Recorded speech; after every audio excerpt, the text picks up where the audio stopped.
What am I going to eat off of? And then my one friend starts taking my desk apart. I was like, he's like, well, I'm here. I was like, all right, take it apart. We'll move that too. All right then. You know, I just helped my mom move. Yeah. God, I couldn't imagine moving now. Brian, it makes you realize that there's so. I told Dave in the text message. I mean, I could take one tote of even like the toys and the collectible stuff that were like gifts or that I really kind of care about. I don't know. You get a point where you realize you don't really need all the extra stuff. Yeah. Next time, just put a shipping label on it to my house, Gary. Yeah, right. But I say that now, and then see me at TFCon when I'm settled and I'm in a rhythm, and you got I'm building the room back up again. I'm like buying shit like crazy, like just. Exactly. You get back into your old habits. Yep. Yeah, exactly. Comes back to buying the fun. Yeah. Now, did you do come to that realization though? Like I helped my mom. We drove down to VA this past weekend because she bought my niece like a Blazer, a 2000 Chevy Blazer to get around VA, and she was like, in the meantime, we could bring some of the stuff that we have here down. And I see like the boxes and whatever, and it's like it's junk. I'm like, you should be taking this opportunity to get rid of as much garbage as possible. Like, what I'm saying? There's no sense in bringing some of this stuff down there. I know personally, whenever I've had to move, it's like you just take that opportunity to just get rid of the crap, and because then at least your move will be easier. There's a lot of go ahead, Brian.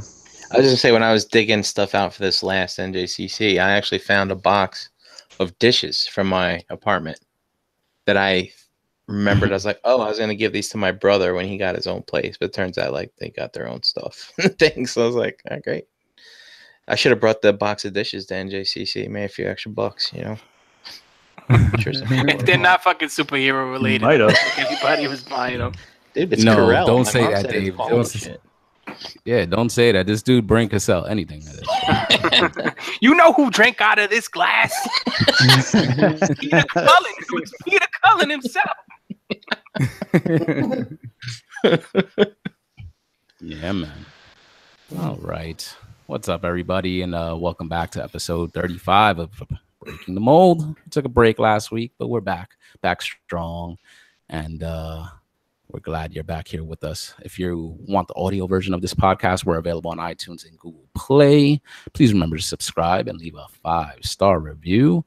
Really helps the show out. If you're watching on YouTube, please like this video and subscribe to the channel if you haven't done so already. And hop into the live chat below. We're going to be chopping it up with the chat squad throughout the course of this live stream. Tonight's episode of Breaking the Mold is sponsored by Crashbox Customs, the official Mezco supplier of the Realm Collectors.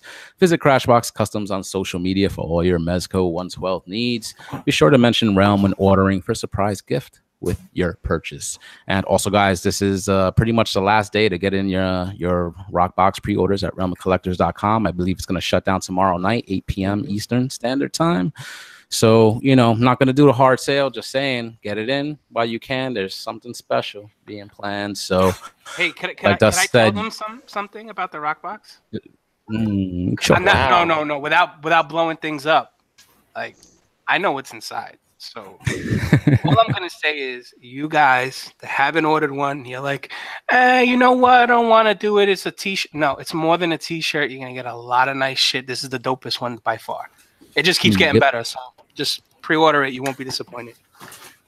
Yes, sir. Yes, sir. And if you pre-order and you're picking it up at TFCon Chicago 2018, you will get 2 entries into the Agabucks.com $200 raffle. If you don't pre-order and you're just picking up your box there, you're only going to get 1 entry. So you might as well pre-order and get the 2 entries into that $200 raffle. That's 2 chances to win. And the boxes are available for shipping. So all the details are over at realmofcollectors.com. That pre-order is going to shut down tomorrow night at 8 p.m. Eastern Standard Time. So, all right, I'm Harrican BX. Let's say what's up to the rest of the crew. First up, Energon Addict. Is that Chloe? Do I hear in the You background? hear her, right? Yeah, I wasn't sure if she could hear her. Warren's trying to feed her right now, so she's being a little funny in the back. But Oh, yeah, Dave needs a table or a desk in that new room so he doesn't have to be down there. With the... dude, you have no idea. I've been looking into that like last 2 weeks.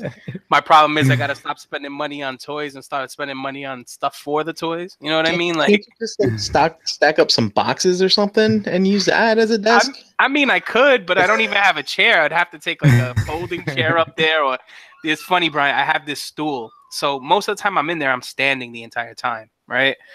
But I have this stool, and this stool's like I'm not really that great, but it's probably about 3 feet high, I would say, and I'm short. Obviously, everybody knows this. So I sit on this stool, and I'm like, I kind of get like fucking tunnel vision when I'm up there. Like, oh my god, I'm so high up. My feet are dangling from it, and I kind of have to hop off it when I get off of it. So I tend not to even use it now because I feel like an asshole when I'm up there. So, but aside from that, I do need a chair. I need a desk. I don't even know if my internet's gonna work upstairs yet, but maybe we'll try that next week. It's funny that you say when you're up there you stand a lot. So when I was first putting stuff up on all these shelves, Gary, I think it was you just talking to me. You're like, I think I had a really good 2 weeks in the weight loss challenge at one point. You're like, what are you doing? I'm like, I've been in my collection room for days and I haven't sat down. It's just get in a box, pose and stuff. And to be honest, I mean, I don't know if I'm severely out of shape. That very could well be, but my arms are kind of sore from having them like up all the time, posing stuff. Yep. Same here. That and trying to get like fucking like the faction symbols on Transformers, and just putting little fucking hands on SH Figuarts and weapons and stuff. You sweat. You're like, I'm fucking sweating with the AC on in the room. Well, you're also stressed because you don't want to break anything, and some of that stuff, you're manipulating it, and you're like trying to exchange it, and you hear that popping sound, and you're like always have to do a second guess, like if you cracked it or not.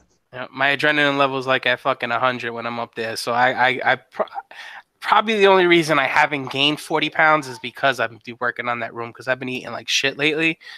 But going up and down the stairs, going from the hot attic into the cool room and then back downstairs, and it's been working out. It's a bit of a fucking workout, I gotta say. Nice.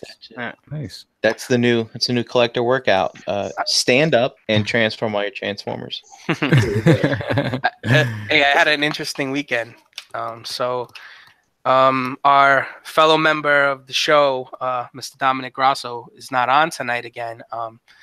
He has like some work shit going on or whatever, but he came by. He was in the neighborhood on Saturday. I told him what I was doing. I said, look, we could hang out, but I'm going to IKEA. And he was like, all right, I'll go, just wait for me to show up.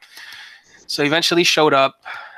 In the interim, while I was waiting for him to come, Riddler Circle, Ian hit me up and was like, what are you doing? I'm like, I'm chilling. I'm waiting for somebody to come through, whatever. I'm going to go to IKEA. He goes, well, I'm going there too. I'm like, you want to meet up? He's like, yeah, we'll meet up. So Dom gets here. He comes in the house for a few minutes. I'm making the baby mac and cheese. We hang out. We get the first call from Ian, and Ian's like, I'm getting my car inspected. I don't know how long it's going to be, blah, blah, blah. So I'm like, all right, we'll take our time. So me and Dom took our time. I drive like an animal. I was driving normal. And I was like, it's like 35 minutes to get to IKEA from where I live. So took our time, probably took a good 40 minutes to get there. But we wanted to all eat prior. So Ian's like, yeah, I'm starving. I haven't eaten all day. I'm like, all right, we'll wait for you to eat. So we get to the location we picked. I'm waiting for Ian. About 20 minutes go by. Don't hear from him. Now it's like, that was like 12:15 in the afternoon. Now it's approaching like 1:30, 1:45, and I'm like, dude, are you coming? And he's like, man, they haven't even taken my car in. I was like, all right, we're eating without you. He's like, yeah, because I'm gonna go across the street and get a sandwich or something. I said, all right, cool. So me and Dom, we went to lunch, and by the time we were done, Dom wanted to go to Best Buy because he wants to hunt for a toy. So I'm like, all right, cool. So he's looking for Studio Series Age of Ultron or some shit. Studio something. Legend something. Marvel. Yeah. So we didn't find it. Ian says, I'm on my way. We meet him at IKEA. We had a little IKEA trip with the three of us in there. Get your meatballs. Yeah, we didn't get meat because we ate prior. We didn't get to. We were like, we should have just fucking ate here, you know? We could have got an ice cream cone and everything, but we didn't. But yeah, Ian bought some detox. So I got a few more that I needed. And we all came back here. We hung out for a bit. Ian had to leave. Me and Dom chilled for some time, and it was a pretty good Saturday, I gotta say. Unexpected nerd Saturday, you know. That's how we do, you know. We get together out of nowhere and just chill. So it was good. Word up. That sounds dope. Yeah. All right. The analyzer, Brian Brink. How are you? Yo, I didn't go to no IKEA, but I went up to Maine and dude, shout out to on broadcasted hangouts, man. That was I was basically you know, shout out to unlimited data as well. I was on the hangouts for the second half of my drive both times. It's fucking good shit, man. So Nice. It's fun. And so I did that and met my nephew and I don't know. I had fire roasted bagels. Probably not as good as the ones you would get in Brooklyn. But still interesting and good. So yeah. Nice. Does that mean because of the name? Are they hot? Like, are they supposed to be spicy? Yeah, they actually. So this place, it looks like it's run by a bunch of college kids. You know, that pulled some money together and started a restaurant thing. You know, like hippie shit. But they do pizza in the night, and in the morning they wake up early and they make bagels, and they make them in a wood oven or some shit like that. So not your conventional bagel. Do they make pizza bagels? You know, I don't think so. I think they actually make pizza in the evening. So yeah. Nice, man. And how long is the trip to Maine for you? Is that a long trip when you're driving? It's typically 7.5 hours. I made it there in 7 hours 10 minutes. It's pretty happy. And on the way back, I made it back in 6 hours and 40 minutes. I was like, You didn't stop to pee this time, did you? I stopped to pee once each time. Dude, good stuff. The ride back always takes less time. I feel like. I actually, well, also on the ride up, for those of you who don't know, or from a geography perspective, I come from Delaware, so I drive up through Jersey, and then I have to pick my plan of attack to get across the Hudson River into New York, right? So, fuck the George Washington Bridge. I'm never falling for that trap again. Google Maps, even though they say there's no traffic, as soon as I get there, there's always an accident, and I'm stuck there for an hour and a half. So I just take the extra time, drive up, go over the Tappan Zee, which they built a new bridge there, by the way, if anyone's interested in knowing that. The old one was falling apart. And but on the way back, I actually took the George Washington Bridge on the way back.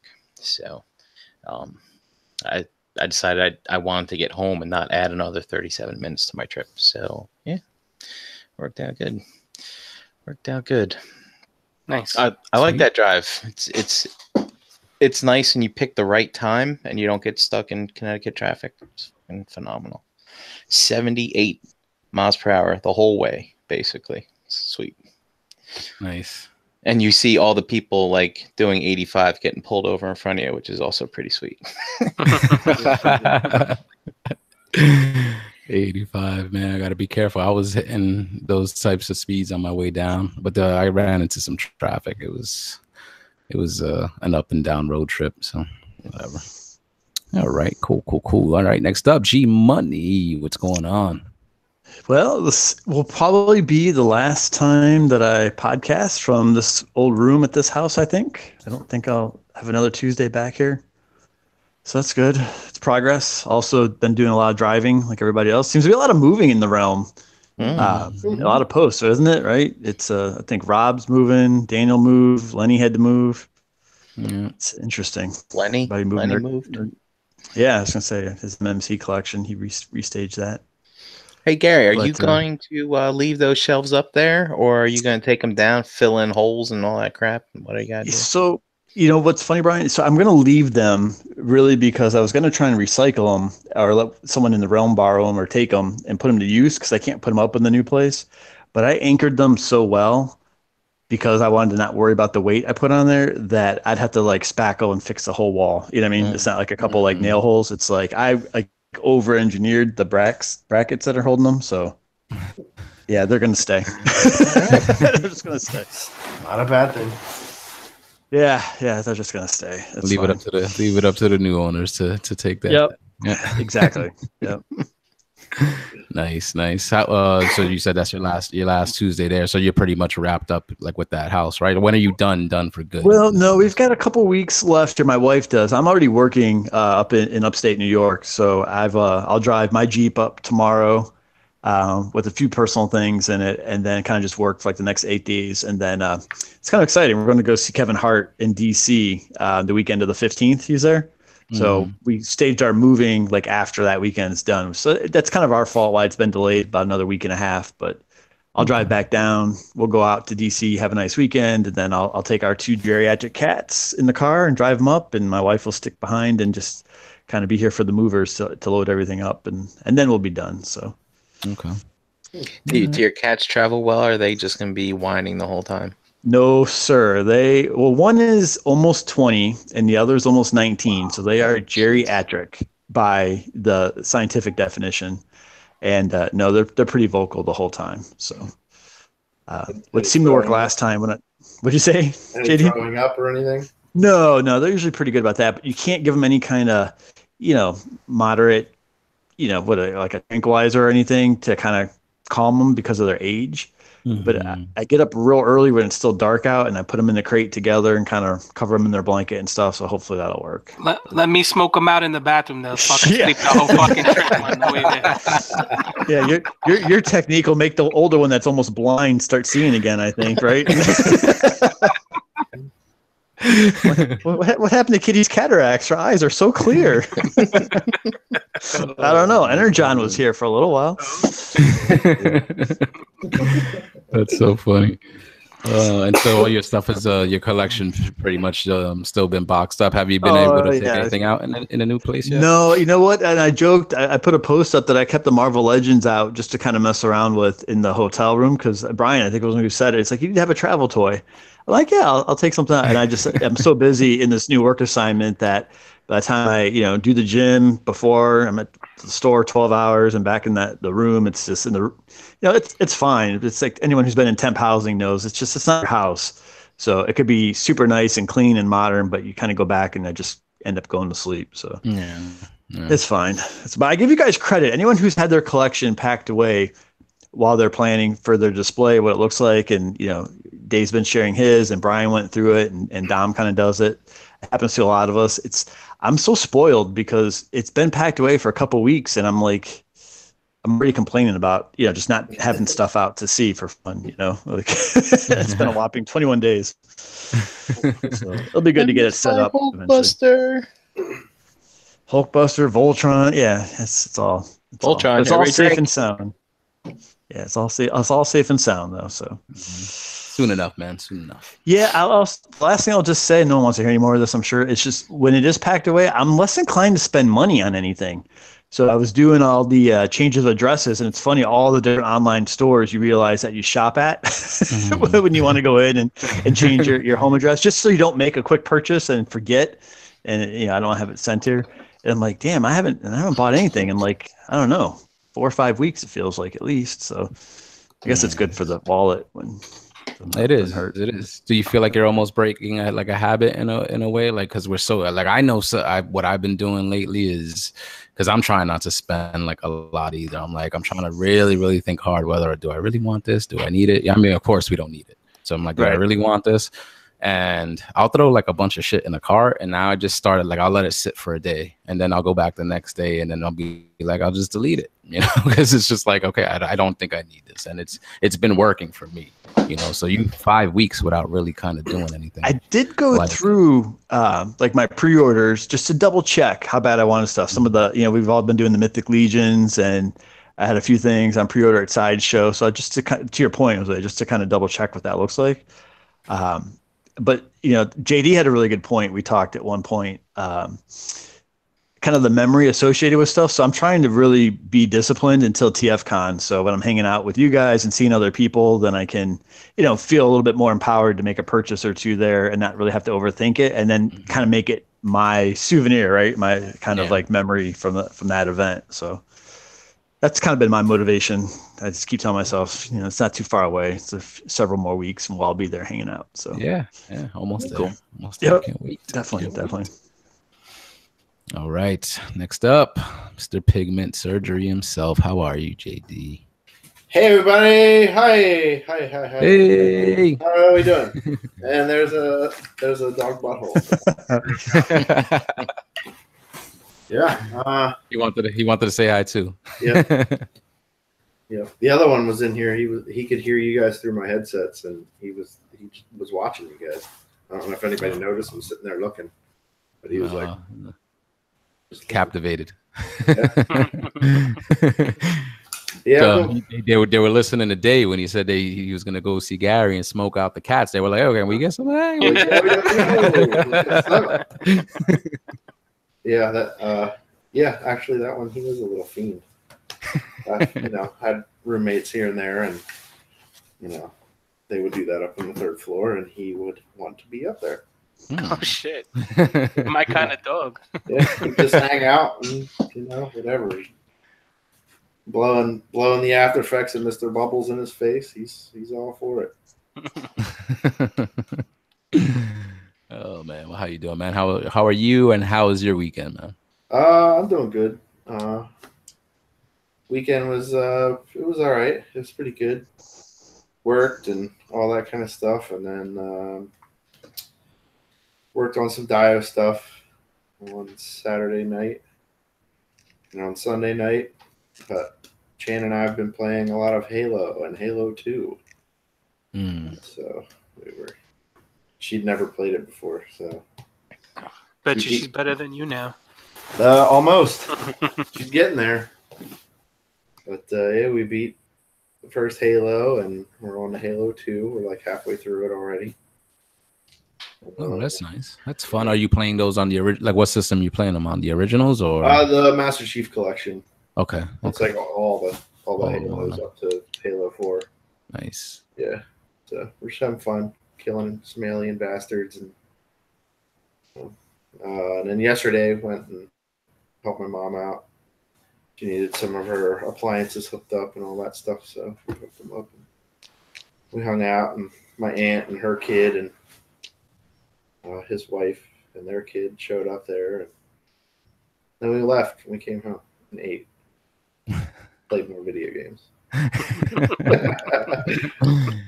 Nice, man. It's nice. That's a nice balance because you're getting some nice down. You said you worked, you know what I'm saying? So, and then you got some nice downtime, you know what I'm saying? Almost like me time playing the games. You got to spend some family time and then some more me time. So that's good. Oh, yeah. JD, which dial are you working on? You always have like 6 in the works, I think. All right. So I had gotten a bunch of pieces for my Java display, and I finally got around to like putting them all together and painting them. So, wait a minute, your Java, you've been working on that since for like last year, right? Yeah, since the Hangout. Wow, yeah. I mean, it's like done, but there's just like a few odds and ends that I need yet. I have a buddy printing, he's 3D printing me the rotisserie and ceiling panels, and then I need there's a gambling machine that is, when you're looking at Jabba's throne, it's to the right hanging on the wall. So I got to figure out how to make that thing, and then it's done.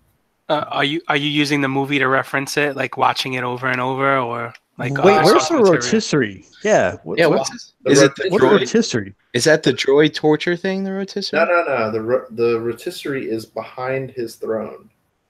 It's a big, like, it looks like a table, but there's like coals in it, and then there's.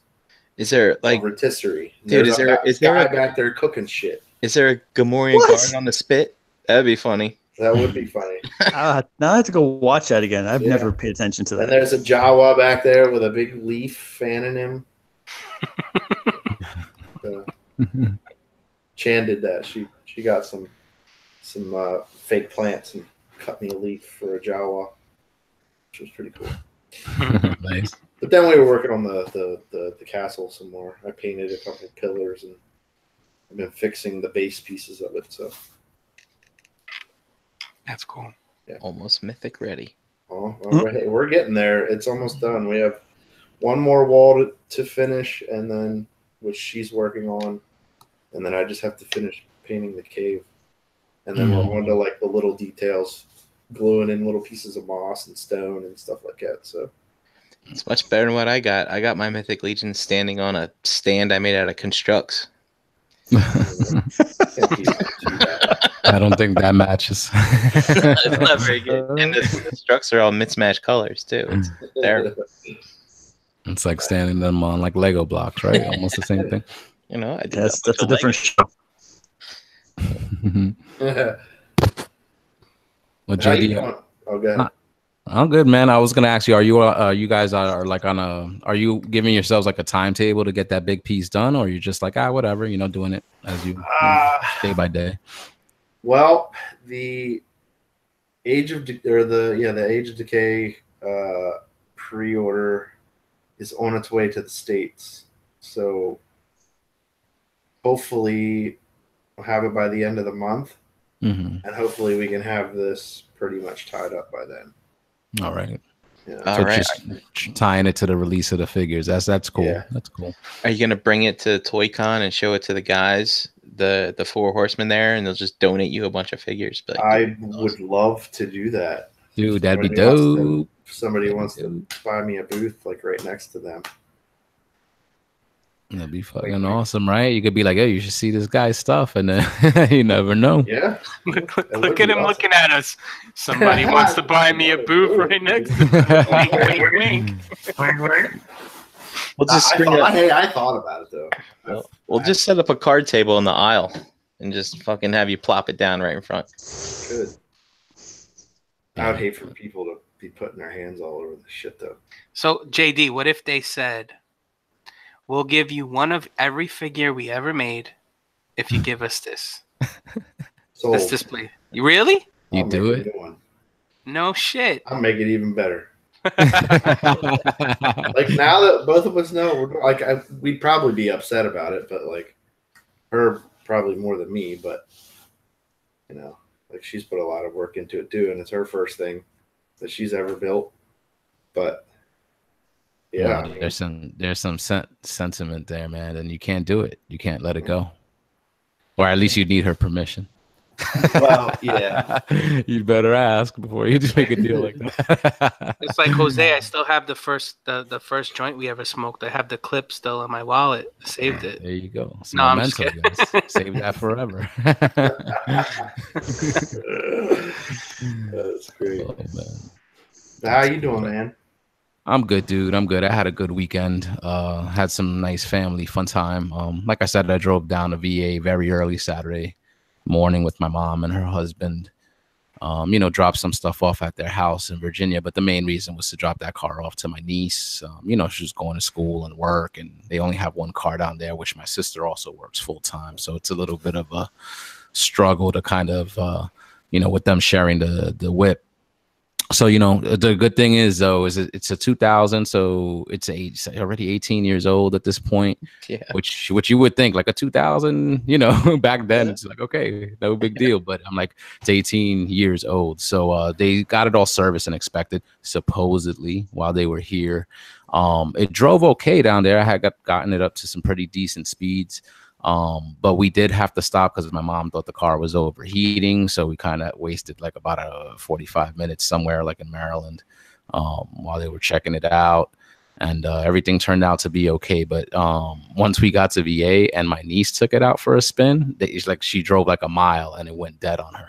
Oh, no. Power steering went out. The brakes went out. Like, thank God, like she was just in a, quiet little block. She was blocking a little bit of the intersection. She called us up. We were able to get to her, and was it the alternator? Away. And I don't know, something about the gearbox and the power steering pump is what the guy said that looked at it. So I was just like, thank God that shit didn't fuck up when I was doing fucking 80 miles an hour on the highway. You know what I'm saying? Because that's all. I thought about it twice on the way down. Like, please just let this shit not fuck up. Please don't let it fuck up. And we got down there. So I'm like, all right, good. And then she takes it out and it's like, it went dead. So I just chalked it up to it being old. They just gotta, probably needs a little bit more servicing, and hopefully they get that shit up and running. So, but besides that, it was good. So I spent about 2 days there with my mom, my sisters, my niece. Got to eat a nice dinner on Sunday, and I came back up Sunday night. I actually jumped into an unbroadcasted hangout that Dust was hosting Sunday night. Just hopped in while I hopped on the bus to come back to New York. And they were kind of joking on me and shit like that for the 20 minutes or so I was in there. So that was fun. And then, yesterday got to spend the day with Jasenia and stuff like that because it was, the holidays, so I didn't have to work. And that was nice as well, just to kind of get that trip out of the way and then get to relax at home for a little bit. So it was nice, guys. It was nice. And I'm happy to be here. You know what I'm saying? Like, we've been a little quiet in the chat. We haven't been able to catch up much. So I've been I was looking forward to tonight. So, all right. Enough about me. Let's get into the topic. So, Dave, you kind of brought it up in the chat earlier, and you had me thinking. So the connection that we have to the things that we buy, and Gary just mentioned it earlier during your intro. That connection about having a connection to things. So we were drawn to the things that we loved as children because of the fiction that we were exposed to. We watched shows like He-Man and Transformers, G.I. Joe, and all those other shows, from the 80s that we fell in love with, that made us want all the toys as kids. And to an extent, I'm pretty sure that still goes on today. Like, I know how I'm affected by it, but I wanted to ask if you guys are. Because I know a lot of us still collect Transformers due to the nostalgia of the OG1 series. And so what connections are out there now for us? Like, is the fiction still driving us to buy things, or are we more just buying what we like and what we want to collect, more so than because we watch a certain TV show or movie, so, and it just doesn't have to be Transformers. Like, is any current fiction driving you to buy stuff, or are you just buying things that you like? What do you think? I know for me personally, I'll just hop in and say, like, for me, it's a little of both, because, the connection to the old stuff is what causes me to buy Transformers, as I just brought up, but fiction can draw me into it, because a lot of these newer series I don't dig. But I dug Transformers Prime, wasn't buying the figures then, but once I got to see that series, I was like, oh, I could pick up a couple of these. And when you watch certain TV shows and movies, like a movie like John Wick, I know it's not any great piece of cinema, but it's a series and franchise that I enjoy. You know what I'm saying? Well, you know what I'm saying. It's not going to win any awards, but I love that shit to death. You know what I'm saying? So, and I want to definitely pick up like a John Wick action figure. So that's something that's driving me to buy a product, because I saw the film. You know what I'm saying? So does shit still like that still happen to you? Absolutely. For me, I mean, I'm looking at Pacific Rim, whatchamacallit's over there because of that. That not only that was a dry spell. I just felt like buying something. But there's that. As far as the Transformers go, at this point, I mean, I started recollecting these things because, nostalgic. I loved them as a kid. I didn't actually have a ton of the season 1 guys as a kid, so now I get to get all these new versions of them and mess around them, and they're really cool. But lately it's just been like, dude, just give me the last 2 so I can complete this damn thing that I want to do. But I think once I do that and then I start screwing around with this display some more, I'll kind of fall back in love with it again. But so that's that. Trying to think if there's anything else that you mentioned specifically, like for instance, Stranger Things, right? You guys have seen those figures in the store, and I know I really like the show, and I keep walking by them. I'm like, should I get these? I don't know. I like the show. Maybe I should buy the toys. And I'm like, no, I don't need that. It's like maybe I should. I did happen to find out. You remember that episode where she was like all punked out? I did find that in my BBTS pre-order list. So I haven't canceled it yet, but maybe I will. We'll see. So it didn't drive you enough. Like you like the show, but you're almost on the fence about picking up the figures. Some of the figures, they actually looked pretty decent from a sculpt and paint perspective and things. But no, man, I don't need them. I'm good. I'd rather get like an Elliot figure and his brother and fucking little Drew Barrymore, right, with an ET or something, kind of thing. That would be pretty awesome. Yeah, with his little red sweatshirt and his bike with the milk crate on the front. That'd be kind of cool. So that speaks to you more. Yeah, it's interesting because what you're describing, I think, has evolved for me. So, like, I'll use my G1 Soundwave. I loved Soundwave as a kid, as a character. I loved his. I've told the story before where I got him as a birthday gift. I had to cut out the pictures from like the Sears catalog and the Best catalog, and my godmother was one who found it for me and got me that character. And I played with him like crazy. I still own it. I have all his cassettes. He's repro labeled up to look a little bit fresher and sharper, but I always wanted like a crisp, like new G1 Soundwave, right? So in the early 2000s, when they were doing those Takara reissues in the open book frame, if you guys have seen those, the imports, I was able to get one of those. And so now I have a fresh Soundwave that's unplayed with and looks great. When I had the MP Soundwave, I didn't have any connection to it. It wasn't the same anymore for me. Even though I still really liked the character, it was just another, MP style, robot on the shelf type of thing. And I used to look like what Brian was describing was exactly how I thought. I'm like, if I like this show and they make something that goes with it, I should probably support it. In my head, that's what I used to think. Like, maybe I'm supporting this so they'll make another season or they'll make another episode or another movie around it. And I'd get it. And then I'm like, I don't really want this. I don't need it. So I think I've gotten past that feeling of I can like a property and not feel the need to necessarily buy it. What's missing for me, I think, is like the stuff I want that doesn't exist. And we talked about this a couple of weeks ago, but there's, I would love, to have a Jason the Wheeled Warriors, like a real cartoon accurate, armed force and pilot for Jace. Or, we talked about like the Dungeons & Dragons cartoon cast, but that stuff, it doesn't exist, for what I'd actually want. So I think the stuff I still have emotional connections to, it's just not available right now. Well, Gary, you say not available yet, right? Possibly, you're right. No, it's possible, right? Who knows? Yep. In the next, 2-3 years, they're running out of shit, and they just keep reissuing stuff. I mean, look at Mezco, what they did with Space Ghost, right? Just a random Space Ghost toy, right? It didn't do so well. I mean, in comparison to the Marvel stuff that they put out and DC stuff, but I could see them putting out just a random character like that, or another company picking it up. So you might get your Dungeons and Dragons set eventually. I'd be all for that, yeah. I'll make you a War Duke. Get me the right figures. I figured that's actually why I used that one guy. What's the guy that Brian got me? That kind of reminds me of it. Yeah.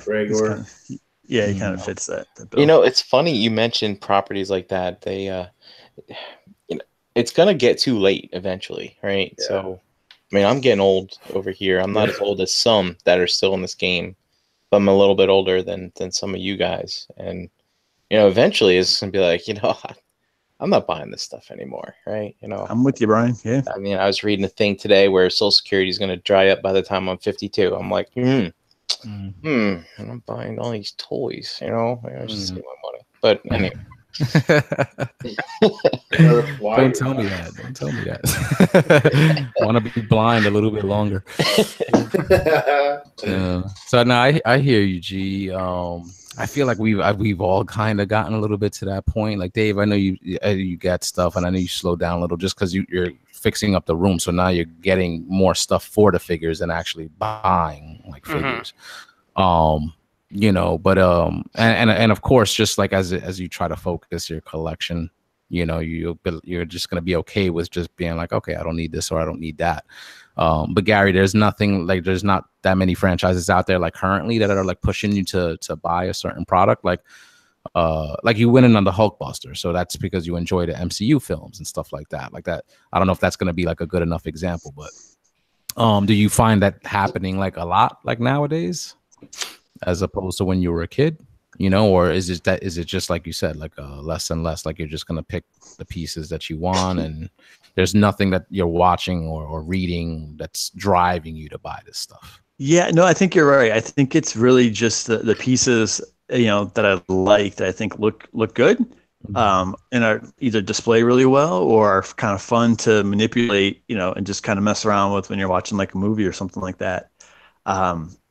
Yeah, I don't really read a lot of comics and stuff, so I'll watch a lot of some anime and some stuff when people talk about it, or some different movies, and I'll kind of get excited for a little bit. But I've kind of realized like it might pass. So Dragon Ball Z, that's a good example. That Dave has tried for this year. He was like tried to get me to start watching some of it, and I did, and I liked one character, and I picked out one character. What did he? I don't know. Remember Dave? He dies in like episode 3 or something. Who, Yamcha? Was it the brother? I don't remember. What was the character? What did he look like? I can't remember, dude. It was like 7 or 8 months ago, but it was whatever it was. I was like, hey, that episode was good. And it was like episode 3. It was early on. I'm like, I really like this character. And you're like, oh, he dies. I'm like, okay, great. And then I was like, the other character I liked, Dave's like, yeah, they don't make a figure for him. I'm like, oh, okay. So I lost interest. It's I guess funny. It can kind of go both ways. It's funny you mentioned Dragon Ball Z, because like when I had Dom and Ian upstairs this weekend, they were both like, oh, you could do this, trying to give me different display options. And they were like coming up with everything, leaving out the Dragon Ball Z figures. And I was like, no. I was like, I have to display these Dragon Ball Z figures. And Dom's like, oh, no, you don't. Those are just, table stuff you play. I was like, no, bro. Do you see the way they articulate, the way they pose, the effects they come with? Those they have to be displayed and in action sequences. You just can't put them in A stances. Like, it has to be like one's flying in the air, the other one's fucking kicking the face of the other one with his legs fucking falling back, all this crazy shit. So I can't wait to get something displayed with those things. But there's a new fiction that a new anime I got into recently. I think I hit JD up about it a few weeks ago. It's called My Hero Academia, if I'm pronouncing that right, or Academia, whatever. And it's like I believe it's only 3 seasons in, as far as I know. And it's just cool as fuck. And if you watch it in the English, the English version, the voices are pretty great. The story just grabbed me like from the get. Like, it's not Dragon Ball Z, and it's not if you ever watch One Punch, that dude One Punch, but it's like a mix of the two. I not really Dragon Ball Z, but just the way that Dragon Ball Z captivates you, wants you to keep watching. That's what this show does. And it got to the point where the main character in the series, like, I wanted to see if there was a figure for him out. And I was like, yo, this fucking dude's fucking cool as fuck. I want him. And Figma made it. And I think Figma made it early last year. And believe it or not, the figures goes for anywhere between $350 and $500. Holy shit. Yeah. And it's a Figma fucking figure. Yeah. That cost maybe $60 bucks when it came out. Wow. But I don't know if they just put a limited amount out and didn't think it was going to be successful, but people are asking for it to the point where they actually just KO'd it. And for $23, I bought it just to see if it's a piece of shit. It's a piece of shit. But it just came out because I was in another group, and people were asking, hey, has anybody seen if a re-release is coming out for this figure? And I didn't know that many people were interested in this, and they had like 50 something messages in there, and they're like, no, but I want one bad. And then like the next day, somebody commented with a screenshot of the KOB on eBay. And within minutes, all of us were like, got it, ordered it. Back, so I'm looking forward to that thing coming. So, but in regards to like older things, I'm messing with, my Figuart stuff. And I always said I bought it because I wanted to I wanted to play with it. I wanted to see the limits of the articulation that these figures can get to.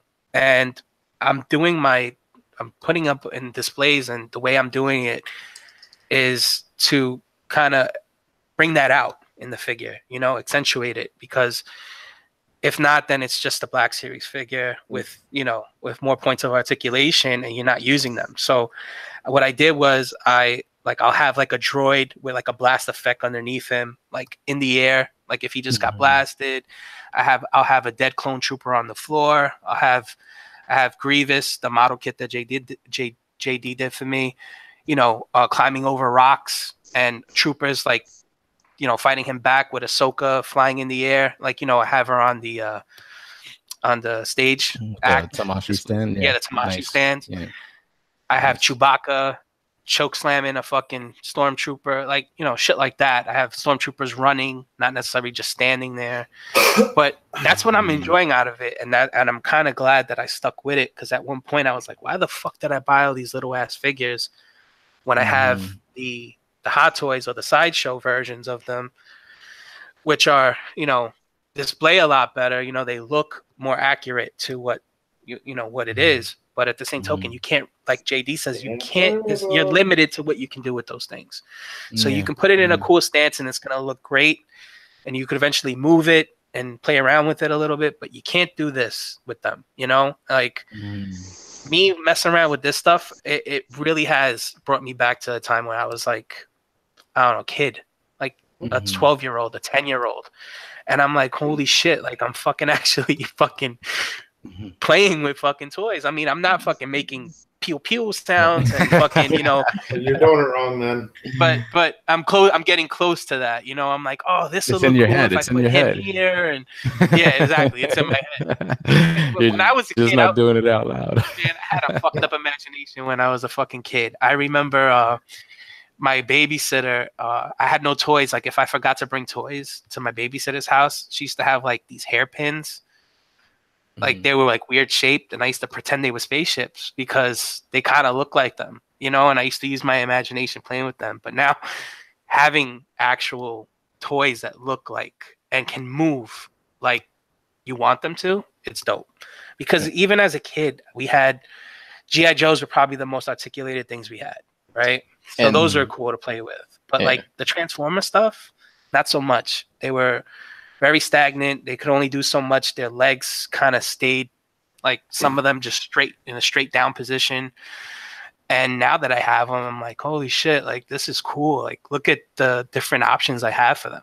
You know? Yeah, back when you were kids, you have one in each hand. Like, hey man, I'll kick your ass. Like, no, you won't. Blah blah blah. Yep. It's like, and now you can actually like pose them in that pose, and they give you faces now to like they can be yelling and stuff. It's it's funny they say that, like you brought up the old stuff, and it's like I know there's people that collect the vintage stuff and they have a connection to the vintage stuff because it brings them back to their childhood because that's the actual toy that it was. And I've started recently getting rid of my stuff, right? And these Silverhawks that I put up a couple weeks ago look fantastic, but if we ever got modern renditions of them, I would sell these, and that would be that. But because it's like I think I get more enjoyment now of not the fact that I have the old stuff that I loved as a kid, but if you just happen across it, like when we go to the toy shows and stuff, sometimes you happen across something like, oh, that brings back the memory to me, as opposed to just having it over there and having me stare at it whenever I want, kind of thing, right? I don't know. Yeah, that's true. It's like at the last toy show, I always pick up something for my daughter that's like 80s, like something I grew up with. So she has like a stuffed Ewok. She has this isn't 80s, but I bought her a stuffed R.O.C. at TF Con. This time I found her a Popple, and it looked like it was in pretty good condition. It was pretty like clean, and the colors still popped. It was a good looking toy. So I said, you know what? I had Popples when I was a kid. She's going to have a fucking Popple. So, if anybody doesn't know what a Popple is, it's essentially like a bear with a tail that turns into a ball. That's what it kind of looks like. And they used to, pop in and out of balls to hide or to roll or whatever the fuck they did. I I brought it home for her, and I had it rolled up as a ball. And she's like, "Oh, ball." The minute I took it out and I put it into a bear or whatever, she was like, "No, no." Like she was scared of it. And I was like, "All right, fine." I had to put it back in the ball, and that's how I kept it. Age is 5 and up, Dave. So, but like I find myself picking it up every so often, and it's like, oh, remember this, and like opening and closing it. Like Dave's wife has pictures of him on the couch sleeping with that thing. That's with a pop like this. That thing sounds familiar. I think maybe my sisters might have had one of those. Don't let her watch the movie Critters. That's for sure. Yeah. Oh shit! No. Those are popples for adults. You're right. See, they would would not really. They like kill people. Here's one thing I have to say that I've kind of noticed about where the passion comes from. So JD is really talented, and you build your dioramas that make it look amazing. Brian displays like a wide variety of his collection. Dave, I've told you this kind of one-on-one. Your 6-inch figures, the way that you have them displayed, like makes me really not even want to buy any for myself because I would never make it look that good. So I feel like I have to find something else almost. That didn't come out right, I guess. I don't want to say it like that, but it. Oh, I think out. Yeah, no, but I think you have a talent. Like when you have, you have like something that you're good at the way you do it. It I don't know. I guess it affects what you get excited about. That's what I'm saying. Because like when I saw your 6-inch display that you were setting up, Dave, it looked phenomenal. I told you that, and then your MMC stuff looked like toys. I mean, I'm just saying it's amazing how depending on how you set stuff up, you can make your displays really look different ways for it. And I found that I think the ability to have that really impactful way of presenting something will affect what I purchase, if that makes sense. Gary, what I think kind of added to all that was 3 years of pondering of what I'm going to do with these fucking things in boxes. Maybe. And I'm just like, when I get them out, this is where they're going to go, and this is what they're going to fucking look like. So I'm thinking the whole I time. can kind of second that, Gary, because I've been collecting since I was a teenager, and it's just now in these last couple of years where I've actually started to bring that imagination out. Like, instead of grabbing pillows and blankets and whatever cardboard boxes to make my little forts to, for the dragon, the whole imagining the whole thing, you know what I mean? Mm-hmm. Now I just build them. And it's not till now that I've actually figured out that I can do it. Mm-hmm. And like, I guess the main point is like, you don't know what you can do until you actually just shut up and do it. Mm-hmm. You sit there playing with it, pushing the limits, like Dave said. You know what I mean? You can just sit there and mess with it till you get it to where you want it, where it looks badass or whatever. Yeah. And it's your connections to the material that's driving you to do that. You know what I'm saying? Like you're enjoying the stuff so much that it's like, yeah, you want to have that dope display for your figures. And like Dave, the way you were saying, you were messing with them and almost like setting up like a set piece in a way. Like almost what a director does when they're filming a movie, I would imagine is, you see a scene in your head and you're directing your actors to fulfill that vision, just like you're doing with your action figures and stuff like that, and for your displays.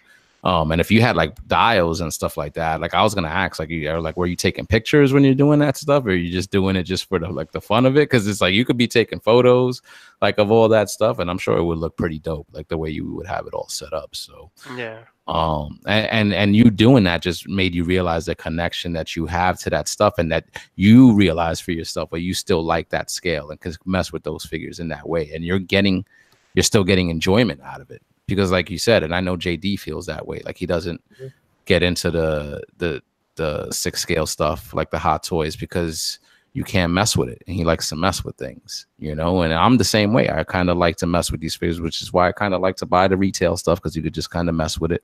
And so yeah, I mean, it's just like I said, the connections to that stuff, and I feel like I'm just very still like when it comes to fiction, whether it's old and new, like it really still drives me to to get some of these pieces.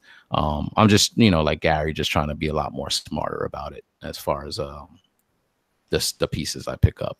But it's definitely the fiction that still drives me to pick them up in the first place. You know, so that's pretty cool. I mean, for me, it's more because I'm all over the place. Let's face it. Of course, the Star Wars fiction, you know what I mean? Of course, you know, any and all of that drives me. You know, I'm a big Star Wars kid at heart. The Transformer stuff, you know, the G1 cartoon, that will always have a special place in my heart as well. The new stuff that they've been doing, it doesn't do anything for me, to be honest. And it frankly kind of drives me away from it. What are you talking about by the newer stuff? The like all the new cartoons and the movies. Oh, okay. And, you know. You're a fan of the IDW stuff, right? See, that's interesting that you say that. Like, because I never thought about that. If this stuff could have the opposite effect and drive you away from the collecting. It's having the adverse effect. I mean, I am a fan of like the IDW stuff. Like, I haven't read much of it. I have a bunch of it, but I haven't read, you know, all of it. But I mean, I have like all, you know, pretty much everything MMC has put out, or any figures that are based on the IDW designs that Hasbro has done, you know, that kind of fit that scale. But you do have, you know, like we went on a Gotcha Man kick. So then I went hunting for Gotcha Man figures, and I found those 1,000 toys made, 2 of them so far. And I ended up getting a couple sets of those for us. And, you know, you got your Dungeons and Dragons. You also have stuff that doesn't have any fiction, and it's just one of those things that, like, there it is. Astrobots. You know what I mean? It's just an awesome toy. Not to bring up the Legions anymore, but like they do have their own fiction. There is a comic book for it. They're working on the second one, but there's an idea behind it, like the customizable aspect of everything, that you can tear it apart and build your own characters up. You don't have to stick with their design, you know what I mean? Like, that's what captivated me there. Of course, the sculpt and the paint is there too, you know what I mean? And they loosely base some of the characters on He-Man characters or Dungeons and Dragons characters. Yeah. See, so they're pulling on some of those old connections that you feel to those shows like that, because it's not exactly that, but they're paying homage in a way, and that's kind of what draws you to it, right? Because I saw those, and that's what made me almost want to be like, oh, like I would kind of want to get that, you know, before I fucking, you know, came to my senses. You know? So, I mean, you have stuff like Mortal Kombat and Street Fighter. Of course, we've all played that stuff. Yeah. And like I would say the only reason I get this stuff is because Storm Collectible makes such a good product. In my opinion, like, these figures look so great. Of course, there's all the Figma and Figwart stuff. You know, I have a lot of video game property stuff, which again draws me from nostalgia of playing like Zelda and Mario and stuff of that nature. But they're updated. You know, they're ridiculously articulated, and they look really good, and they come with a ton of accessories, and you know.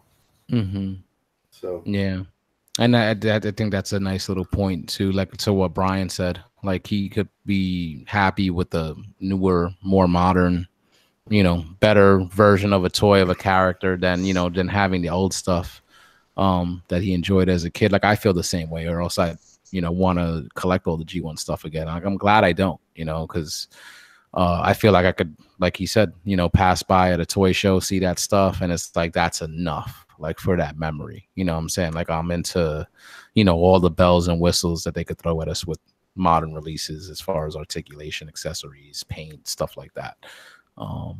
You know, so JD, with I was gonna ask you, because you customize and stuff along with building the dioramas. I know, I know you, does that drive you a lot also with your purchases because you're looking at pieces that it's like, okay, I could kind of like kit bash in a way, take 2 or 3 of these and make it into this?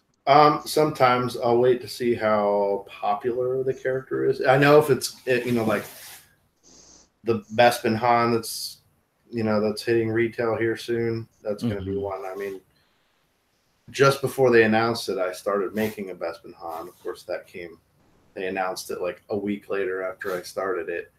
So I was like, all right, I give up there. If I find extras of that character and it's on clearance, I'll get them just for the parts. You know what I mean? It has a new articulation with the neck, and the pants, jacket, all that kind of stuff can be used for other characters. As long as like the pieces that are with it, I can see using for another character, and I can get them cheap. I'll get them usually. Okay. So, dude, so you're making your own, like, you're not using this to create characters that they haven't, create figures of characters that they haven't made yet, but you're making like another scoundrel that Han would have hung out with or something like that. That's you could totally do that. Yeah. I mean, I haven't done much of that. Right now, I'm just kind of with the custom figures on that end. I'm just trying to fill Jabba's palace. So my next bout of characters are going to be a lot of like the guards, the Klaatu, Prada, Nikto, and the squid face guy, and so some of those other like the alien figures that Hasbro doesn't make, and they probably will never make. No, because there's a ton of them. They'll get around to them eventually. I have no idea. I mean, of course, we're getting a Lando skiff guard. We got the Gamorrean guards. They're kind of on that path. Yeah. But with the way that they're releasing things, it doesn't make any sense. You know what I mean? It does, but it doesn't, just because they're picking stuff from like each movie. Dude, if there's 3 guards, you'll get like 3 of them over the next 6 years. Right. Exactly. So I'm better off just making it myself instead of waiting for them to do it. Then when they eventually do get around it, I can replace it and I can just sell it or whatever. Have they ever made? They never made a Bib Fortuna, right? Nope. So do you have one that you're gonna make or anything? Well, I haven't gotten the pieces to make it yet, but yeah, I will be making one. Have you ever seen anybody do like a custom or a sculpt of that? Yeah. Oh yeah. That's dope. Oh, yeah. Yep. Take you to Zaba now. Chat winging him in the chat winging him saying that he said he kind of wants the pieces that he wanted as a kid, so that connection to the old stuff is there for him.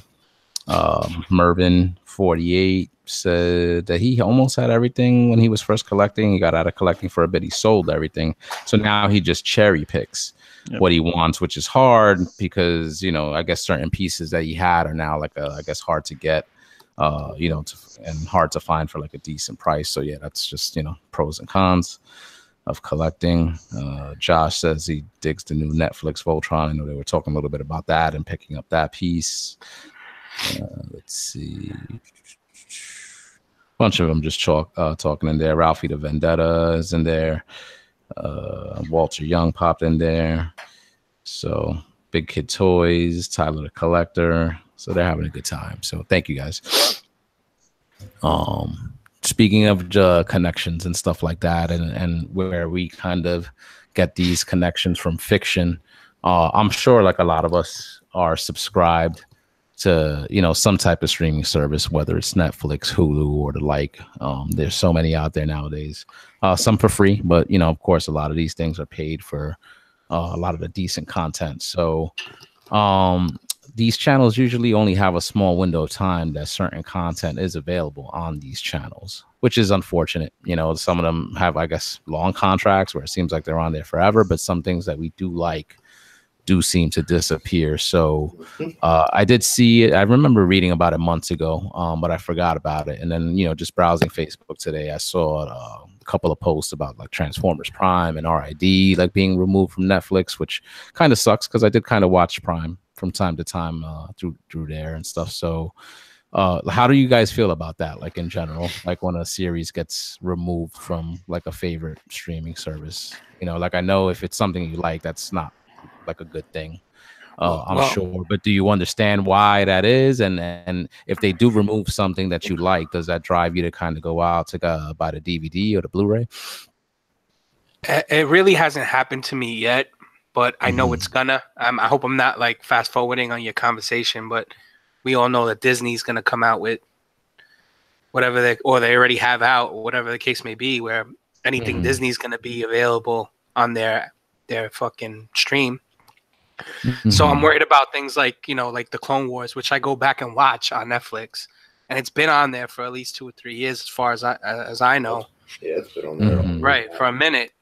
And, you know, I would hate for that to just disappear. I'd probably have to go buy it, because that's something I actually do go back and watch.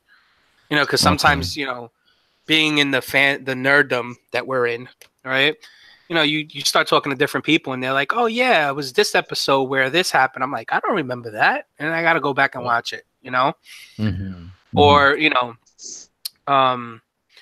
oh, this character only came out in this one, and, you know, this is what he looked like here. And I'm like, all right, I'll go back and watch it just to fucking figure it out. So I would hate for that to disappear off of Netflix, but I understand why it happens. I understand why things get canceled. You know, shows that, you know, you might watch a season of and thought it was pretty dope, and then it's gone. But, you know, I have a Fire Stick, so sometimes when that happens, you know, I can watch it elsewhere, you know, or like if my cable bill gets too high and I drop stars and I watch Power on my Fire Stick, I'm like, I'm okay with it. But when it's unavailable is when I get tight. What means are you speaking of, Dave? Huh? All I'm gonna say is Hasbro. Like, this is directly to Hasbro. If you're making toys, worry about the fucking toys. Don't worry about the cartoons that some other studio had made for you. Don't worry. Let them be where they are. Don't worry about your own, because that's what all it is. It's like these places, these companies are trying to monopolize on their own product, of course, which they have every right to. But at the same time, it's like not really. I don't know if this is going to make any sense now. Yeah, JD, what are you getting at here? You trying to say stick to the plastic and don't meddle in the fiction? Is that what you're saying? Yeah, kind of. I guess so. That's where I was heading, but now that I think about it, I think I'm wrong. But, I mean, they have a vested interest in that show. And it seems so hollow of me to say this, because they want the show to do well to sell toys, but to sell toys. But I mean, how good are these shows? But then again, I mean, I'm 41 years old. It's not made for me. I'm not gonna like it. You know. Depends on the show. Yeah, it depends on the show, I think. Yes, I guess that's true. Like they're doing the new Clone series that's coming out, right? And oh, I'm sorry. I thought you were talking about Transformers. You know, I just associate Hasbro. No, and I was. No, anything. Okay. Yeah, but any of their properties, you know what I mean? Okay. My Little Pony, like, you know, Barbie, any of that kind of stuff, you know what I mean? Oh, I got you. Well, I mean, Hasbro it doesn't have to be exclusive to them. I got you. You know, whatever. Strike a deal and just let someone else worry about it. Concentrate on why you're there, what you're supposed to be doing. Put the design back into the figures and let somebody else worry about your cartoon. They can pay you, you can pay them, whatever. You got enough money to throw around. Makes sense. I mean, that's what Star Wars does, right? Yeah. Wow. I mean, Lucas, then Disney owns the property, but they're not a toy maker, right? No. They get the toy makers to make the toys. Exactly. They get the studios to make the movies. How do you consume a lot of like your media, JD? Is a lot of it by streaming, or are you still? Well, I don't pay for cable. I have Netflix, I have Hulu, which I rarely watch Hulu. I don't even know why I have it. I know why I have it, because Disney XD's on there. That's why I have it. So I can watch Rebels, and I can get my Star Wars. You serious? I haven't even checked it for any of that stuff like that. And I have Hulu too. I should look a little bit more into that. Like, I have not used it for any kind of animation because I haven't thought to do so. Should I? I mean, they have a pretty big anime selection on there too. Yeah, I've seen that. Every now and again, How much is the subscription for Hulu? Depends. The base subscription is like what, $10, $9 or something. So it's the same basically as Netflix. Yeah, it's like you don't get a lot of the premium channels with it. I think they raised it to 12. I think it's $12. I think you're right, actually. But there's different tiers, and you get, like with each tier, you get more channels, you get live feeds, you get unlimited screens or whatever. You know what I mean? You can stuff. Like the stuff with them is that they're like a little limited too, though. Like they won't have like a whole season of a show. Like they'll have like the last 5 episodes, and then like when the next episode comes out, like that 5th episode in the front's gonna like disappear. So. You do have a limited window to watch that stuff, but the good thing is that you can watch the stuff. That's the thing with Hulu. Like, the good thing is that you can watch the stuff like the day after it airs, which is good, as opposed to Netflix, where usually you have to wait till the season's done and then it usually goes to Netflix. And then sometimes, and Hulu does have some full seasons up on there, but when it's like the modern TV, you're just getting kind of like the last few episodes. You don't get the whole season on certain things. When I was up at my sister's house, so they don't. I mean, they have internet in their house, but they don't pay for cable, right? And so my brother-in-law uses his Xbox to basically stream everything, and they do, however, subscribe to YouTube TV, which, believe it or not, I think they said that's $40 a month, which is a little high, but they get sports channels, they get the local news, there's movies on there, there's TV shows on there. Like, for instance, I got my family to binge watch Cobra Kai on Sunday. Oh, nice. Really good. Really good show. I like that. That was cool. Yeah, which was fun. I left before they finished though, but and that's very interesting to me. To me, I need to call my cable company. I keep forgetting. That was actually on my task list yesterday to do, because my cable box has been broken for 2 months. So I actually have been paying for just my internet and not watching TV. And it turns out I'm survived. So I need to call and cancel that stuff. Yeah, it's funny. I think like we've got Netflix here. We still have cable in this house. I don't know what I'm going to do in the new place yet, but if they make it that hard to track stuff down, like I'll lose interest, and like I'll just like kind of give up and be like, it's just not worth the extra effort for me. You know what I mean? Just have patience. Yeah, it's like I'm not gonna chase down the Marvel movies just to have a Disney streaming service on top of Netflix to see other stuff on top of something else. I don't know. I'll end up either waiting and buying it if I really want to see it that bad, or just doing something different, I guess. I'd say aside from like, what I do watch on Netflix, and a lot of time spent on YouTube watching podcasts and stuff like that whenever I'm working. But aside from that, most of my viewing stuff comes from buying Blu-ray. Okay, so you're still a physical media collector, yeah. So yeah, I mean, there's I don't know if I'm not a sucker or I am a sucker, but if I buy something, I want to hold it. Yeah. I kind of still feel that way, like, because I feel like if something, like if I feel like even like with video games now, which it makes it easier. Like, honestly, like even with the Spider-Man, I'm like, I could just pre-order it on the PS Store. It's going to automatically download, and I could play it once the clock strikes midnight or whatever. I don't have to wait for GameStop to open the next day on the day of release to get it. There's advantages and disadvantages, but I feel like, okay, like if my PlayStation goes kaput, like I'm done. You know what I'm saying? Like, of course, I could buy another system and re-download the game. Like, you own it like in that way, but there is something to be said for actually physically having a copy. They could delete delete any ownership of that property at any given time. Yeah, there is a downside because like these Transformers games that a lot of people like, the War for Cybertron, Fall of Cybertron, they basically, like, you were able to download that on the PlayStation Store, and now you can't anymore because they, the license is up. So I have that still on my hard drive, and I'm like, I like this game. I'm like, I can never delete this. You know what I'm saying? Unless I don't want to play it anymore. You know what I'm saying? So, because I can't re-download that again. So that's an example, perfect example right there of a digital thing that you bought and owned.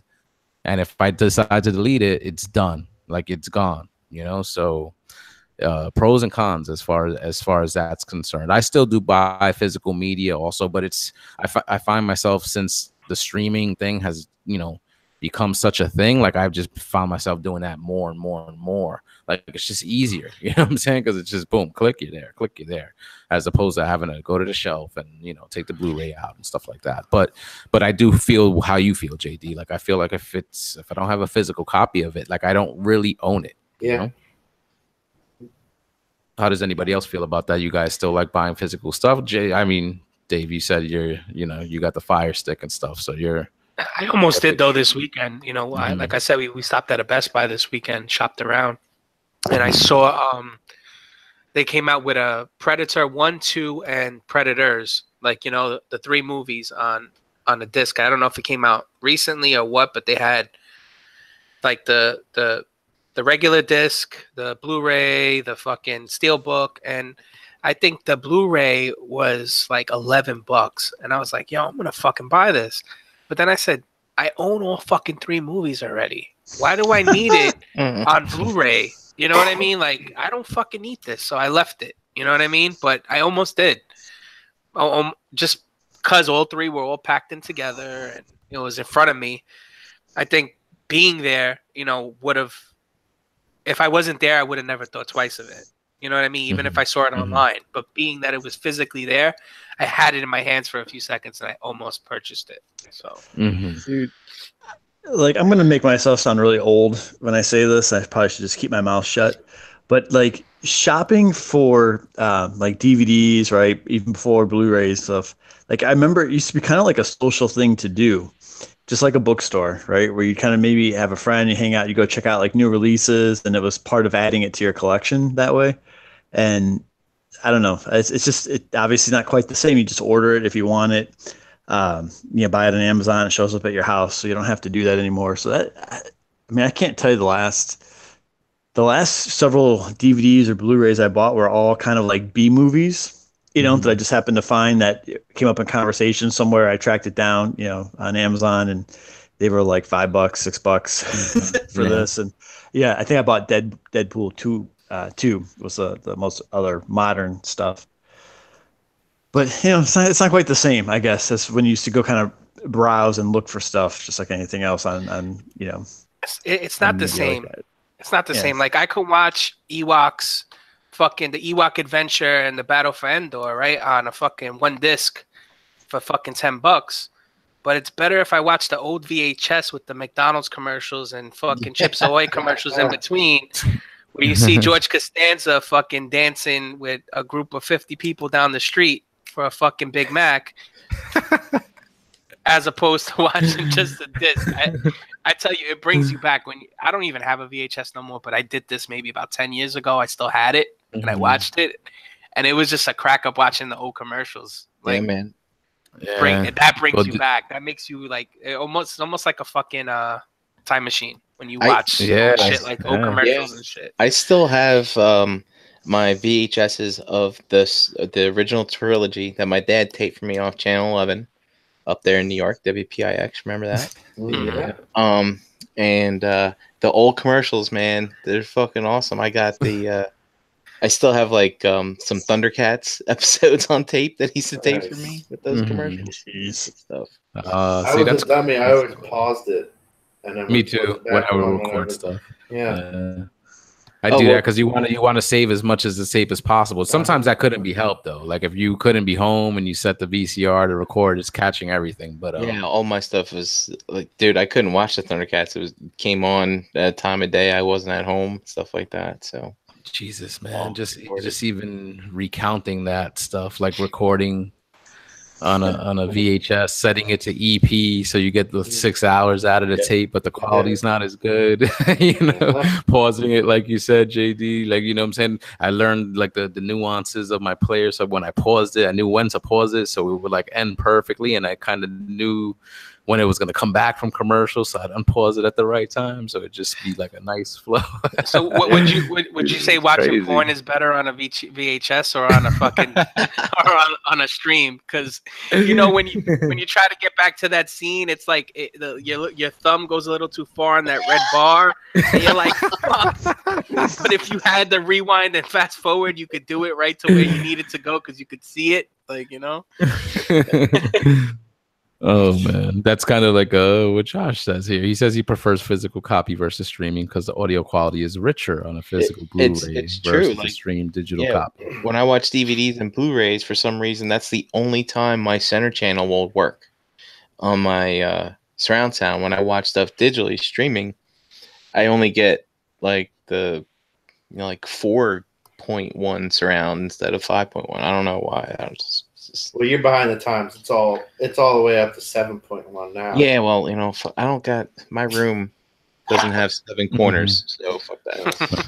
Mervin said that's like when you made mixtapes off the radio. Yeah, see, same shit. Dude, I still have a box of those. I mean, I got a few of those left. I went on a school trip one time, and I had recorded myself singing on one side of the tape. And gave went on a school trip and gave it to the girls to listen to my Walkman in the back, and they all of a sudden they're all laughing in the back. I'm like, what's so funny?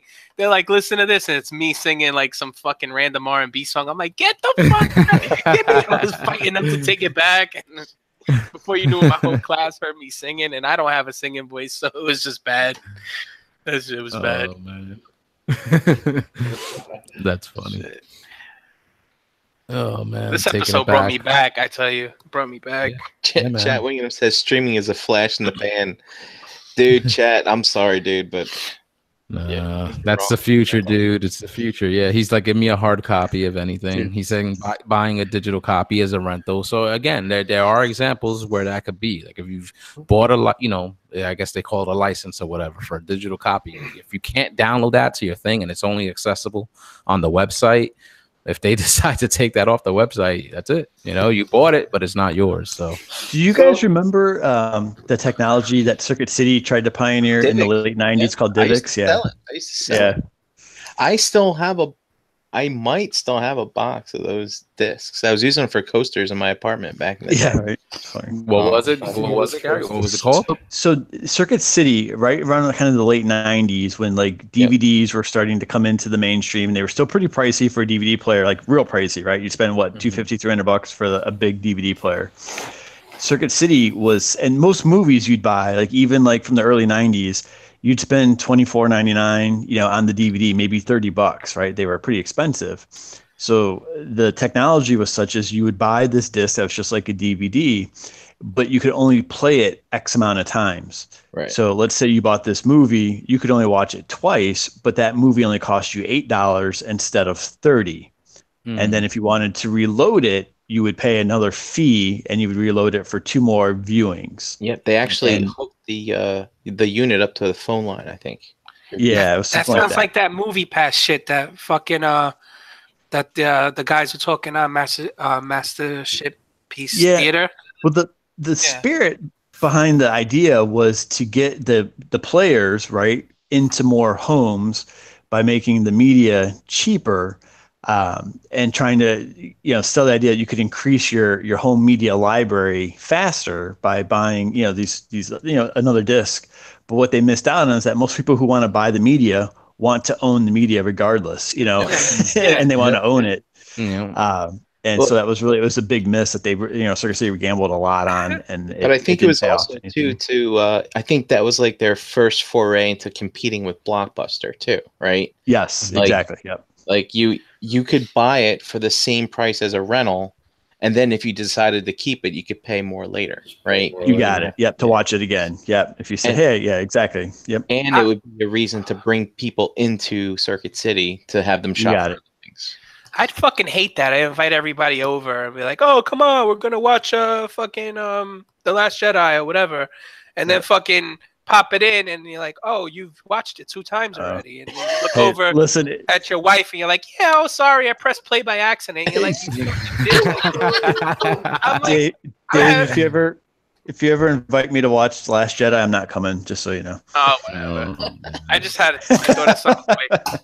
Yeah, see that concept sounds like so ridiculous now, but maybe back then it wasn't. Like, you know, because the stuff wasn't easily accessible. That was the way you had to get these things. You had to buy it outright, either with VHS or a disc or whatever. So we're almost spoiled in a way. Like, it's hard to think of, you know, how it used to be, you know, another way, but yeah, man. I mean, but that just sounds ridiculous because you're right. Like, I could get the thought process at the time. Like, okay, $5 or $6 is nothing. You know what I'm saying? To kind of pay for a movie, like which Gary said back in the day. Those things, even now with certain Blu-rays and HD 4K, you know, $30, $35, $40. You know, so a $5 price point is attractive, but you don't own it. Like, what if it's a fucking movie you love and you want to watch it 30 times and then you're gonna pay $100? I was just what I was saying. Think about how many times did you watch Return of the Jedi? How many times have you watched Transformers the '86 movie? You're gonna pay $8 to view them twice at a time. Well, no, I've seen Return of the Jedi like at least like 800 times. No, I mean, I feel funny trying to sell the service because I actually did sell it when I worked at Circuit City, but you would buy it that one time, and if you decided that you wanted to keep it, your DVD player is plugged into your phone line. You say purchase movie, and then you'd pay the additional $20 or whatever it was to buy it and own it. Yeah. I was about to say, you're swindling people, Brian. He was swindling them. Hey, shout out to Renee. Renee was our DivX girl at Circuit City. She was funny. Cool. It's like selling rental discs. That's what they were, like a rental disc that you could keep. You know, and you just gotta reload. Yeah, that's what it was. DivX, brother. Yeah. Yep. I think the last movie I watched on DivX was The Edge. Do you guys see that meme that somebody made of Bobby and Robert D with their vacation? Yeah.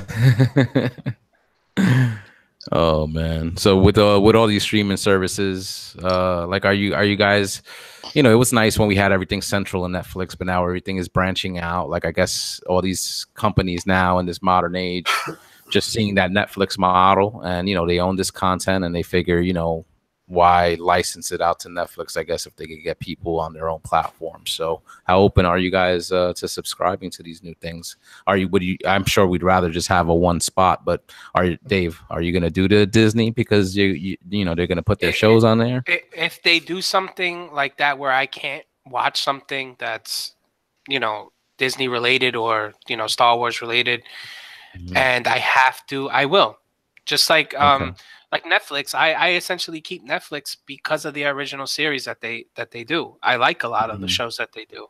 You know, it's great to binge watch too with the wife. I mean, you know, I talked about the Fire Stick, you know, pirating stuff before, but that shit don't always work. That shit goes down once in a while. And you know, it works off of Wi-Fi. Sometimes the Wi-Fi ain't working good, or for some reason, whatever stream or open load you opened, it's just not good. And it's not convenient. Sometimes you got to watch it 3 times. Like, you know, you got to stop it, pause it, rewind, you know, it freezes, whatever the case may be. So I'll get frustrated with that, shut it off, turn on the Netflix, and we're 3-4 episodes in before we're like, you want to go to bed or you want to watch one more? You know, it's like, that's why I keep it, you know, and the original series that some of these people have, I only have Netflix, but I'm sure Hulu and all these other what's the other one that's out there? Amazon Prime and stuff.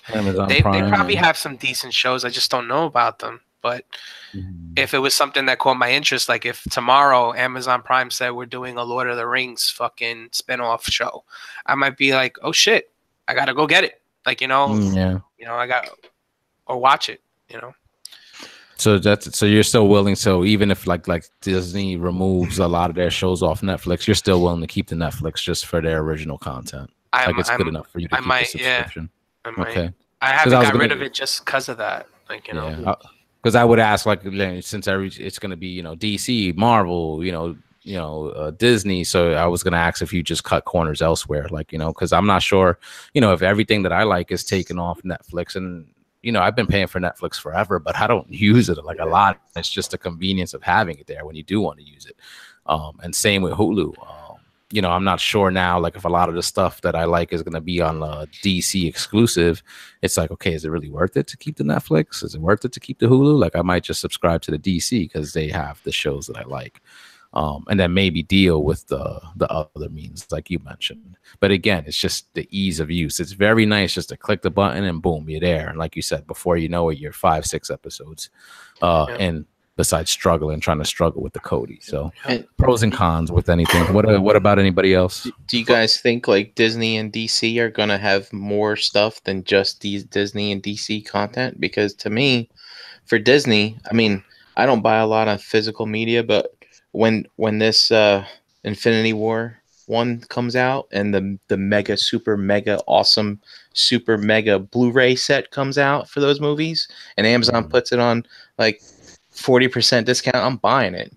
And then after that, there's no other Disney movie that I ever want to watch again that I don't already own, you know, kind of thing. So, I mean, I guess I'll miss out on the cartoons and stuff, but I guess I don't know, right? But Netflix is very diverse. They come out on Blu-ray too. You just go wait. Yeah, I'll just wait. A lot of times that's what I do. Like I'm a fan of The Walking Dead and stuff like that. Now all that stuff's up on Netflix, but it doesn't come out till the end. The season has ended, but usually, usually I would wait till the Blu-ray came out, and then I would just get the Blu-ray. Now that it's Walking Dead's on Netflix, I just wait till it's on there. I don't fucking buy it. Yeah, the whole reason I bought Netflix at the beginning of all this, because I've been paying for it for years. Like one of my favorite cartoons was on there called Code Monkeys, and it was aired on G4 when that was a thing on cable. Then they started coming out with all their exclusive content, and they took Code Monkeys off. So I'm like, my show's not on there anymore. I'm fucking canceling this shit. And then I start watching their content, and I'm like, fuck, I can't cancel this shit. Their shit's pretty good. Yeah. God, I forgot what I was gonna say. But no, it's not your fault. But go ahead, Dave. I'm just gonna bring up a show I just recently finished. I finished the season this weekend on Netflix. It's called Dark, and it's a show that's based in Germany. Okay, and it's all German actors. The only thing is they dub it. Am I using the right word? They dub it in English. Yeah. Dub it over, yeah. Yeah, and it's great. Like even the voice actors, it all fits. It works. It's good. And me and the wife got captivated into it. It's a great fucking show. I hit up Tim K, and I'm like, "Yo, Tim, you ever heard of this show Dark?" And he's like, "Yeah, I saw like 1 or 2 episodes. It's the best show in Germany, but I didn't finish it." And I'm like, "How the fuck could you not finish it if it's the best show in Germany, and I'm watching it here in fucking New York and fucking Netflix?" And he's like, "I'll get to it." But I just found that funny, man. It's a pretty deep show. It's sci-fi based. You guys, I think you will like it. I think you should give it a try. Yeah, it's a recommendation. He put as soon as I'm done binge watching through Clone Wars, I gotta move on to something else. Maybe that'll be it. Pretty good. I'll check that out then. Josh is saying Dark is amazing. Also, he's saying the English dub is garbage though. Oh, so maybe he's watching it with subs or whatever. But Germans and there's Olivia Munn in there. Oh, that's G4 because DAG. They're like, oh, you took it way back, bringing up G4. So they said G4 with Olivia Munn and Jessica Chobot. Nice. That Olivia Munn's kind of pretty. She is. I like her. All right, I think we could wrap it up if nobody else has anything to say on that. Like, I know, I mean, I'll probably just keep all this shit just because I'm a fucking sucker. I wouldn't cancel anything out. Yeah, so. Go ahead, Brian. I remember what I want to say too. So also there's features in the way you browse through all this content as well. And, I was talking to my friend at work and I was like, I'm following cable thing. He's like, well, I think he's still with Xfinity, and he's like, yeah, but with the new cable box, he's like, you just log in to all of your streaming content that you own, and they give you one central interface to search, and it'll search Prime and Hulu and Netflix all at the same time, and it'll just provide you one single input stream of everything that you're subscribed to, which I thought was, you know, another kind of service that these companies can provide to bring in clientele, or, you know, kind of thing. That's pretty dope. I mean, I wouldn't pay an extra $50 for that. I don't think. Yeah. I don't I think. was gonna say, Yeah, you know, but- between cable and everything you subscribe to, it's like a $300 bill. Yeah. Yeah. So, Well, a lot of cable companies are trying to entice new customers by like offering like a year of Netflix for free, like Yep. Netflix on us, because they just want you to dump the Netflix you're paying already $10 for, and just they'll include it into your package because they want to grab you. But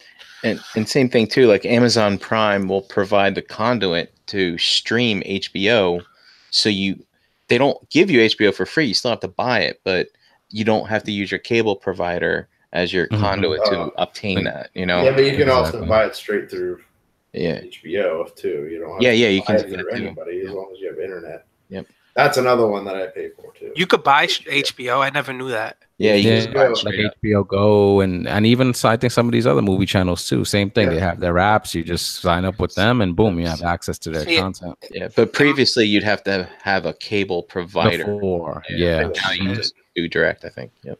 All I Yeah. need is a baby channel, Bravo for the wife, and HBO, and I'm done. Fuck cable. Peace out. Yeah. Like, I Do it. don't I always said I wish I could do it, but it's just so ingrained in the packages here. Like if I want the high speed internet, they're gonna charge me $80, and then the TV and internet is $85. So why not just pay the $5 and get the TV? Like, you know, because it's internet by itself is expensive anyway. So if I could get high speed internet for $40, then it's like fuck you, cable. I'm done. Like, you know, because I stream most of my shit anyway. I barely watch television. So yeah. All right. So I think we could wrap it up. It looks like Gary dropped out. So past his bedtime. It's all right. yeah. Sorry, guys. He loves you all, though. He loves you all. So let's just say our goodbyes. And of course, we're going to continue unbroadcasted. The R.O.C. Hangout will continue once we're off the air. So look out for the link, as always, in the Realm Collectors Facebook group. So Brian Brink, I'll start with you. Tell them where you at. You can find me, Brian Brink, in the Facebook groups, of course, at Brinkalizer on Instagram, and go buy a rock box. That's right.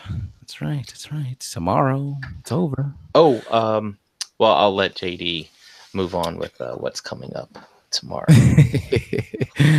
He's the new hype man. He's the new hype man. All right, Energon Addict. Yo, you can find me here on Tuesdays on Instagram once in a while under Energon Addict, and David Cologne in the Facebook groups.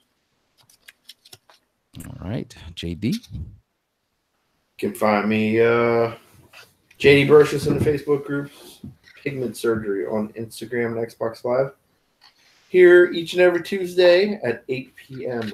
with these good fellows and a few others.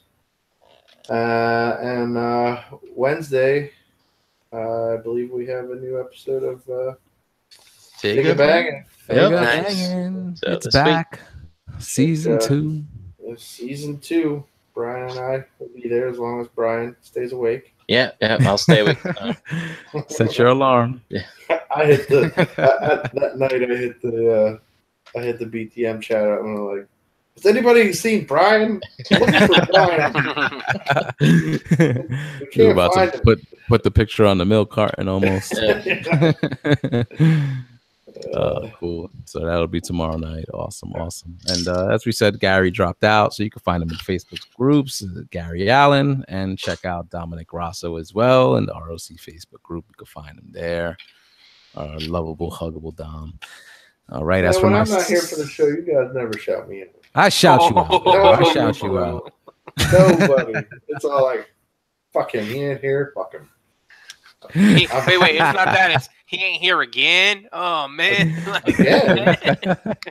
just fucking with you, JD. Don't worry, I'll show you some love in the future when you decide to take a powder. Don't worry, I got you. All right, guys. As for myself, Facebook, Twitter, Instagram, Xbox Live, and the PlayStation Network, all at Harrick and BX, here every single Tuesday with these fine gentlemen. And please check out Verbally Challenged with Harrick and BX, available on all audio platforms and now on YouTube as well. Search for the channel, Verbally Challenged with Harrick and BX. All right, guys, before we head out, let's just shout out some friends of the show. So we got at Figure Photography Crate on Instagram. That's Tim K. TFprototype.com. Third Party TF Crashers on Facebook. KumaStyle.com. Retro Now on YouTube. TKO, The Blackout and Shout Crew. And don't forget MPSP Theater every single Friday night. All right. Hit up the website, realmofcollectors.com. Remember, guys, Rockbox pre-orders will end tomorrow night, 8 p.m. Eastern Standard Time. Get in on the pre-order. That's all I'm saying. We're pushing it for a reason. Do it, people. Can't spoil it. I can't spoil it. But please just get your pre-orders in while you can. If you don't, you are the lowest of the rotten of meat bags. No, JD, Yes. no. I thought I was the lowest of the rotten of the meat. Don't take that crown from Dave. You guys are here. No rock boxes are here. Not even on the screen. Yo, it's gonna be that one guy who's like, "Oh, I should have ordered it," and then we all take that big picture that we take every year, and he's in the corner with his like orange shirt, like, "Oh, I should have bought it. Damn it! Should have listened to those guys." Those are the people we put in the front. Yep. So, all right, that's it. No more hard selling. I'm just saying, get your pre-orders in while you can. Get them in while you can. Trust me, you're going to love it. All right, join us on Facebook where there's a group, Realm of Collectors. We're on Instagram at Realm of Collectors. Be sure to visit Crashbox Customs on social media for all your diorama and Mezco needs. Send any what's in the fucking box and shelf life videos to enter the realmcast@gmail.com. Let's see those videos, guys. This show, Breaking the Mold, is a proud part of the Cool Table, so please pull up a chair. It's a network hub for like-minded podcasts, including Enter the Realm, Plastic Fanatics, Shattered Cast Uncut, Toy Detox, Nerd Rage Radio, Beer and Bulgers 40K, Stasis Lock, 8 weeks, building up to it, and fresh communication. You can find the Cool Table on Facebook along with links to all these great podcasts. So that's our show for tonight, guys. Thank you to everybody watching and listening. We really appreciate it. We are the R.O.C. We're not going anywhere, so get to know us. All right. R.O.C. Hangout continues next, and we'll see you next week, guys. Peace. Hey, before we go, I just want to put this out there. Anybody that's watching that wants to play Halo 2, hit me up on Xbox Live, Pigment Surgery. We'll get some custom games going on. So just want to throw that out there. Sorry. There you go. Yep. Hit them up. Oddball, King of the Hill, rockets, swords, shotguns. Let's do it. You're good. Hit them up, guys. All right. Join us in the Hangout next. We'll see you next week. Peace. Bye-bye. Bye. Bye-bye.